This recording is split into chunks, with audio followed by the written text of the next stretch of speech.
Hello and welcome to the Connectology podcast. Here, Road Knight Taylor's influential team of elite connection specialists and their expert guests help you to better understand distribution and transmission network connections and how to acquire them faster, for less cost and at lower risk. I'm Hugh Taylor, CEO at Road Knight Taylor, and for those of you who don't know us yet, we're the independent specialist grid consultancy, and our Connectologists help a roll call of the UK's leading developers and investors in commercial, industrial and energy developments to significantly outperform their peers, as well as helping intensive energy users to get the connections they need to decarbonise their operations, and public sector clients striving to enable economic and housing growth.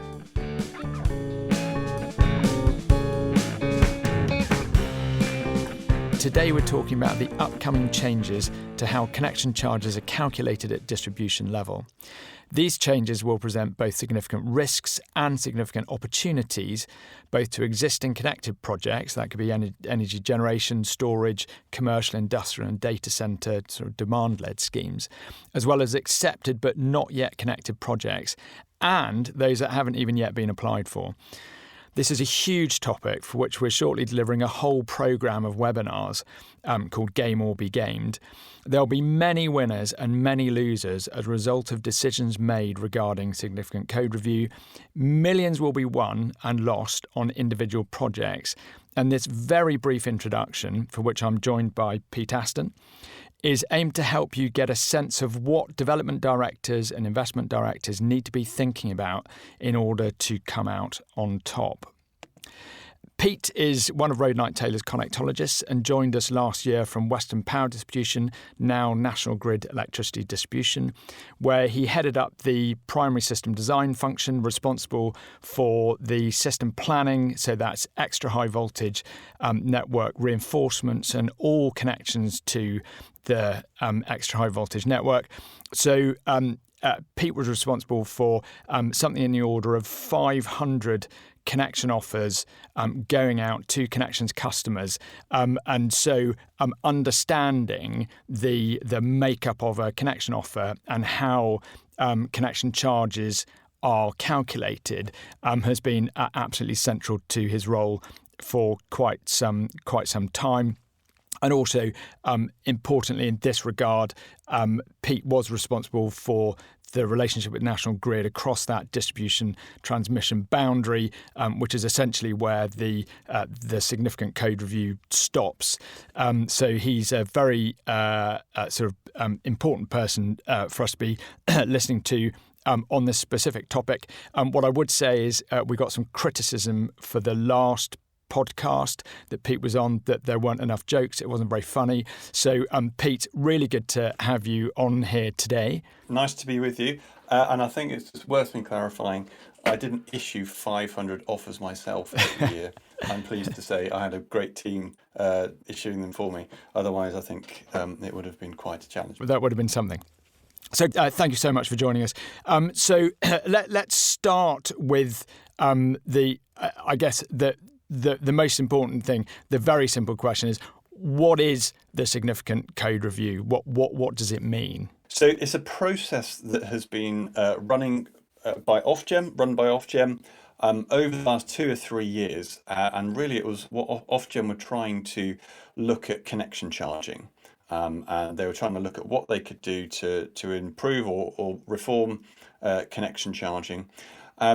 And what they ended up coming up with, so the main thrust of the outcome of the SCR was in relation to reinforcement of the network. So when I say reinforcement, I mean upgrades to the network, so installing bigger cables and transformers, etc., that have been triggered by customer connections.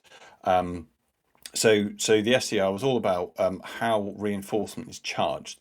So the changes that they've made are slightly different for generation and demand, but they're both positive in terms of reducing reinforcement requirements. So for generation schemes, reinforcement charges are going to be reduced. So instead of paying towards reinforcements at the voltage level you're connecting to and the one above, you're only going to be paying for reinforcement to the voltage level that you'll be connected to at your point of connection voltage. For demand customers, reinforcement charges are being removed altogether, completely removed. So paying nothing towards reinforcement. Although I expect I'm going to circle back at some point in the conversation to something in relation to that reinforcement charging. But I think the last thing to say, Hugh, is that it's going to kick in April 2023. 1st of April 2023, the new rules kick in. So it's not here yet, but it's coming.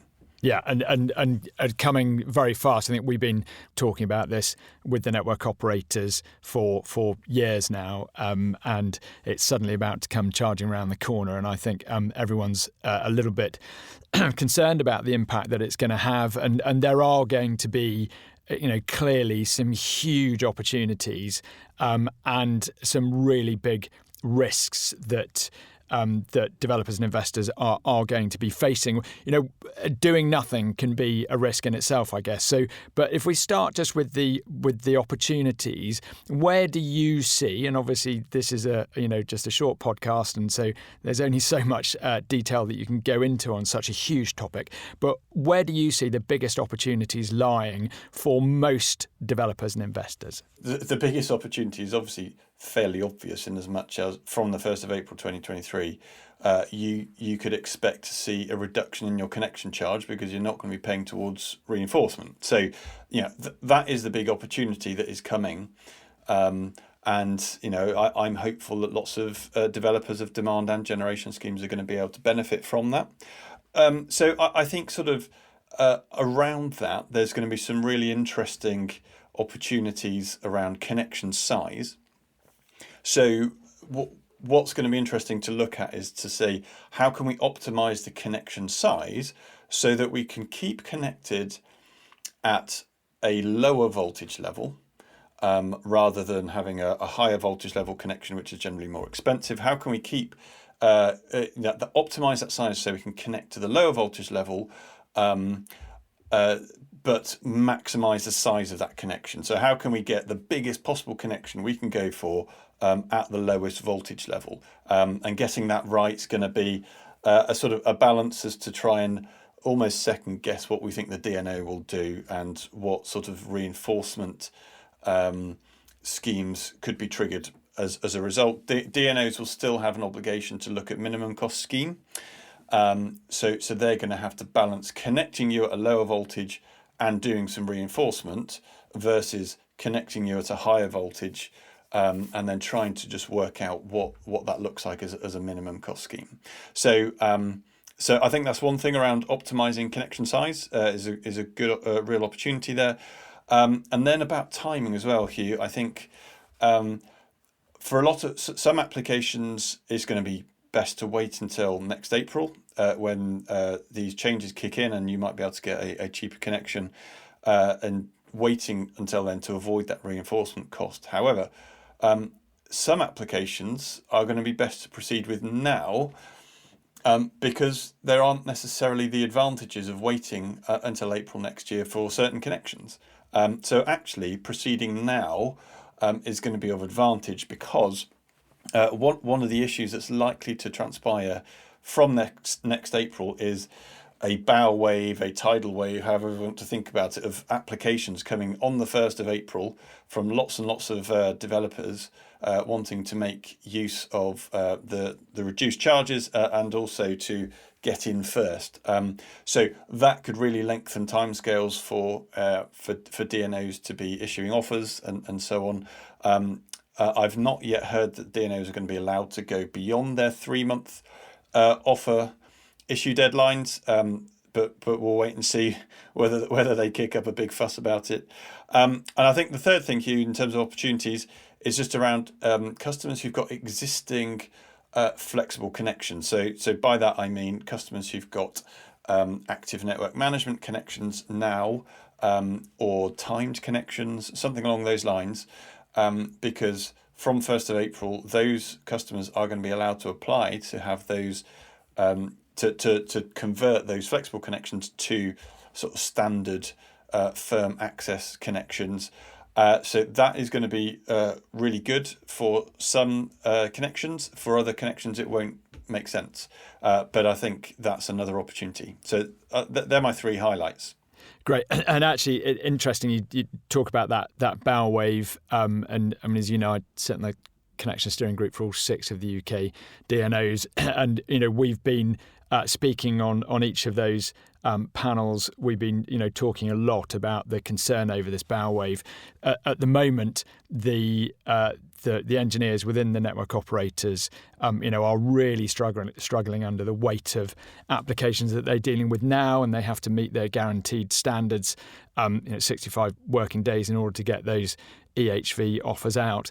And the idea that when that bow wave does strike, that they will be able to keep up, I think it feels like really unlikely, and so I would be a little bit surprised if they did manage to just keep going without looking to Ofgem to buy them a little bit of breathing space there. But actually, just in terms of that bow wave, you were talking about the bow wave of connection applications, but then there's also going to be a bow wave of reinforcement works. And do you think there's a concern as to whether or not all of these schemes that are going to be requiring these free connection works are actually going to start piling up on one another, and we'll start to see what we're seeing at transmission level now, where we've got some connection timescales going out as far as 2035. Are we going to start to see those kind of issues at distribution level? Possibly, and I think that is one of the risks of the significant code review, is that there is going to be a significant cumulative impact here. Lots of customers applying for these connections that they're not necessarily going to pay for the reinforcement for, so why wouldn't you apply? Yes, I guess that is then a massive issue on just the amount of reinforcement that the DNOs will end up needing to do. And of course, they've only got limited resource in terms of workforce and funding and so on to actually pay for these reinforcements. So I think that's a real risk on this, and I think that then leads into some of the other questions as well, as around things like that. There is this idea of flexible access that is being offered into the SCR that's going to kick in from next April, which is that if you apply for a firm access connection, so not active network management, not timed connection, so firm access, so you've got access all the time, apart from if your connection's switched off. What DNOs are going to be able to need to offer is some sort of interim flexible access, whereby they can connect you prior to that reinforcement work happening. But that flexible access is going to have be capped in terms of the amount of curtailment you would experience, and it's going to be time limited as well, and in terms of it being finishing after a certain period of time. After that time period has elapsed, effectively, if the DNO hasn't finished the reinforcement, they'll have to start paying you for your curtailment. So actually, I think the risk for developers with this is potentially limited, and might allow earlier connection. But I think we're just going to have to wait and see exactly how that pans out. But I think, yes, Hugh, that is a real risk around that cumulative impact. Good stuff, Pete. Thanks. Let's take a quick break and we'll pick that back up again. If you're liking this podcast so far, you may want to pop over to the Connectology page on Road Night Taylor's website and sign up to the Connectology newsletter for much more know-how, insight and thought leadership in electricity network connections. The link to this is in the description. Don't miss out on any of the articles, explainers, videos, webinars and podcasts that Road Night Taylor's Connectologists share to give you an edge and help you overcome your grid frustrations. Are there any other of the sort of significant risks? I mean, I guess, as the way I look at it, that there are going to be lots of winners and losers. And I guess the decisions that are made by developers and investors are going to determine, which side of that divide that they fall on with any sort of individual project. But are there any other significant risks that you think that they should be aware of that either would befall them if they were being sort of passive, or if they were actually making a firm decision, but it potentially being the wrong one for lack of understanding? Yes, in a word. I think that there are two main risks that I've not yet mentioned that are probably the biggest two risks in all of this. So I think by far the biggest risk is that it's not quite a clean sweep on getting no reinforcement charges. Because within the significant code review, Ofgem have implemented what's called a high cost cap. So the high cost cap has been there for generation connections for a long time.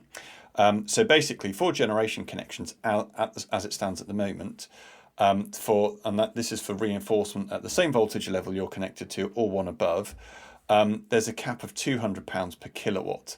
So anything above that cap, you pay for the reinforcement cost in full. So the cap is sort of a bad thing in a sense for developers. So ironically, the smaller your connection, the lower your cap, the more risk there is that you're going to pay massive amounts of reinforcement if they're really big reinforcement schemes. So the sort of scenario is you connect at 33 kV, but you trigger a 132 kV reinforcement scheme, a massive rebuild scheme that might cost something like £15 million, and you end up paying £5 or £10 million or something like that towards the cost of that works because of that high cost cap. So through the SCR, Ofgem have implemented something similar for demand. It's a much higher cap than for generation, so it's £1,720 per kilowatt or per kVA for demand customers. So you're much less likely to be impacted by it. But what it means is if you're a smaller demand customer that happens to be like the straw that breaks the camel's back and triggers a massive scheme, it can end up being then very costly by triggering this high cost cap. So I think the high cost cap is really a massive risk to be aware of, which comes back to sort of sizing the scheme correctly in the first place, and not just thinking that there's going to be no risk of reinforcement cost at all. So I think the last risk, Hugh, is just around connection voltage. I think given the high volume of applications that we've talked around that are likely to be made from 1st of April 23, and the impact that that's going to have on the DNOs in terms of resourcing and so on, the DNO connections teams and planning teams are going to be really stretched, much more than they even are now. So I think there's a risk of rushed decisions that the DNOs are going to be making prior to issuing offers. And so there is a risk that customers will be issued with offers connecting them to higher voltages to avoid reinforcement schemes being designed, because designing a reinforcement scheme, even for issuing an offer, is quite time intensive. So there could be a risk for some corner cutting and just going, I'm just going to issue a higher voltage connection, and that's potentially going to be significant for developers. Could result in higher connection costs than it would otherwise be required. So I think where we want to be focusing as a business is helping clients to understand what they're being offered by the DNO, trying to work collaboratively with the DNOs to try and come up with solutions that are appropriate and more sensible, and just coming up with the best overall solution. And that's where we want to be focusing with this. Yeah, I guess for developers, they're simply not going to know whether or not they're not actually being offered the minimum scheme, and if they do have, what could end up being millions of pounds worth of additional works. I guess a lot of what we'd see at the moment is when developers get connection offers, if it doesn't fall within the sort of pounds per megawatt tolerance that they've got, they shrug their shoulders and move on, whereas they actually might not have they almost certainly won't have unpacked the non-contestables in that, just to see whether there are any missed opportunities or mistakes made. You can often bring what looks like an unviable connection offer to make it viable, which can just be completely game-changing for developers. And I guess this is going to be a very similar scenario where people are unwittingly going to be walking away from what might have been a system planner, so that's an extra high voltage engineer, under an awful lot of time pressure, an awful lot of pressure generally, and perhaps dropping a ball. And I think it's kind of worth pointing out that whilst we're calling the series the webinar series, and if you just want to go to the Road Knight Taylor website and just join the Connectology newsletter there, then you'll see when these webinars are coming, and they're going to be individual webinars for investors and those for developers, for different types, for big demand sites like sort of data centers and commercial industrial, as well as for energy projects like solar storage and wind and the like. I guess we've called it game or be gamed, but I think it's worth being quite careful setting out our stall here that's not that we envisage network operators to be gaming, but it's actually all of the market participants are going to be wanting to achieve more than their peers, because it has been for a long time that everybody is competing for grid capacity at a viable cost. So that all makes perfect sense, Pete. And just going back to something you talked about, the high cost cap for generation is £200 per kilowatt. There are loads of things about the significant code review that we looked at and we had concerns about. I think there are going to be an awful lot of unintended consequences, and sort of gaming being a part of that. And one small thing that I'm very proud of myself, picked up on myself, is that that £200 per kilowatt isn't index linked, and it's been around for, you'd probably know, Pete, but an incredibly long time. Yeah. And if we got inflation running at 10% now, that £200 per kilowatt high cost cap, it doesn't actually give you an awful lot. So many challenges to come. I think it's going to be a fascinating time that we've got ahead of us. I think we're all going to be incredibly busy. Road Knight Taylor are going to be incredibly busy advising developers and investors, and I know that you're going to be sort of run ragged providing that advice. So, Pete, I don't know whether I've actually stopped you before you had something more important to say. Maybe one last thing, Hugh, is that I just think for an industry that's already complex, the SCR, whilst it brings opportunity, it brings a massive amount of complexity, and I think we're just keen to try and help clients through that complexity, because it really is going to be a lot more options to consider, a lot more things to consider from the 1st of April than there are now. Absolutely, and thank you very much for that. And Pete, we between us have managed to fail to bring any jokes again this time, so perhaps next time. But I'll bring my joke book next time. If you could, that'd be good. So that was great. Thank you so much. Look forward to talking to you again on the next one, or maybe you might be doing the hosting, and I can be just sitting at home listening to it once it's in the can. So Pete, thank you so much. No worries. Thanks. Thank you for listening to this episode of the Connectology podcast. If you found it helpful, please share it with any of your colleagues or connections you think may be interested. And please do subscribe at Apple Podcasts, Google Podcasts, Spotify, or wherever you get your content. You can find out more about our services at roadknighttaylor.co.uk, link in the description, where you can also sign up to our free Connectology newsletter for more news and thought leadership in network connections. If, during this podcast, you found yourself wondering what it would be like to have a Road Knight Taylor connectologist in your life, please do email laura@roadknighttaylor.co.uk to find out how their game-changing skills and insight can change the game for you too.